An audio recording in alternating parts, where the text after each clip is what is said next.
Naomi Home presents the Freya Contemporary Oversized Genuine Leather Sofa Assembly video. Before we begin, please make sure to have the assembly instructions on hand to follow along and have all the parts listed.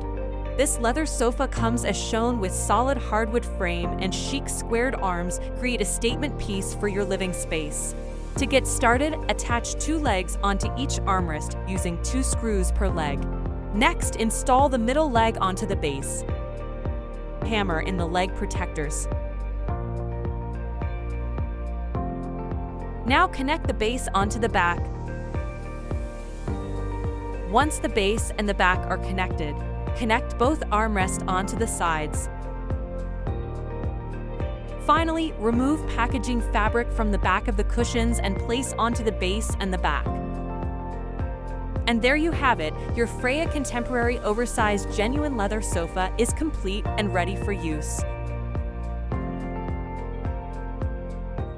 Thanks for watching. Please like, subscribe, and share for more Naomi Home content. You can find the product link and more in the description below.